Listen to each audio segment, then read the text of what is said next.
পারবো না, কারণ আমরা বাড়ির ভেতরেই ছিলাম। তো পুরোটা ধোয়া হয়ে গেছিল, আচ্ছা। যার জন্য দেখা যাচ্ছে না কজন এসেছিল বা কি বৃত্তান্ত।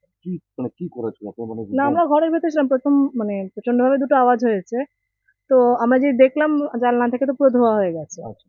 তারপরে তো আমাদের এখানে যাওয়ার জায়গা প্রচুর, এবারে কোথা থেকে বেরিয়ে গেছে তো বুঝতে পারছি না। মানে যারা এসেছেন তারা কি বাইকে এসেছেন এটা জানতে মোস্ট পারলেন? প্রবাবলি, কারণ হেলমেট পরা ছিল একজন, যে দেখেছে, হ্যাঁ। একজন দেখেছেন। আমি তাকে ফ্রন্টে, এখন সে আসতে হ্যাঁ। চাইবে না বা আনবো না তাকে। তো হ্যাঁ। তিনি বললেন যে হেলমেট পরা ছিল, তো হেলমেট তো এমনি পরে আসবে না, রুমাল বাঁধা ছিল মুখে আর হেলমেট পরা ছিল। এর আগে কখনো কি এরকম ঘটনা শোনা না, যায়? না, না, কখনো মানে হয়নি। কতটা আতঙ্কের মধ্যে আছেন আপনি? ভয় তো লাগবে, বাড়িতে বাচ্চা রয়েছে, দুটো বাচ্চা এই বাড়িতে রয়েছে, এই বাড়িতে দুটো বাচ্চা রয়েছে। কি হয়েছিল, আমরা তো সবাই বাড়ির ভেতরে ছিলাম, হুম। হঠাৎ করেই 3টে বম চার্জিং হয়েছে হুম। বাড়ির সামনেই।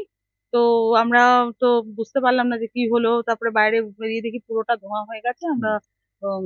লোকাল থানা, ঘাটা থানায় ফোন করেছি এবং ওনারা সবাই এসছেন, বড়বাবু নিজে এসেছিলেন, হুম। ওনারা নিজে দেখেছেন কোথায় কি হয়েছে না হয়েছে। আমাদের কাছ থেকে আপনি বাকিটা জেনে নিতে বলছি যে পারবেন। মানে মানে কজন এসেছিলেন সেটা জানতে পারলেন কিছু? কতজন এসেছিল? বা আপনাদের সিসিটিভি ফুটেজে আমাদের দেখেছেন? সিসিটিভি ফুটেজে আমরা কিছু পাইনি, কারণ হুম। সিসিটিভি ফুটেজের বাইরে ছিল। আচ্ছা।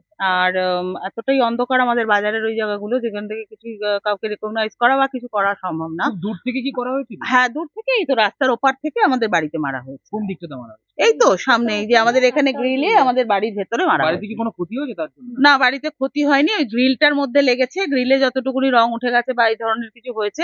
উপরের পাঁচিলটা আমরা অন্ধকারে দেখতে পাইনি কি হয়েছে না হয়েছে। আর বাড়ির ভেতরে যেটুকু মেরেছে, আর আমার বাড়িতে তো এখানে কিছু নেই ক্ষয়ক্ষতি হওয়ার মতো।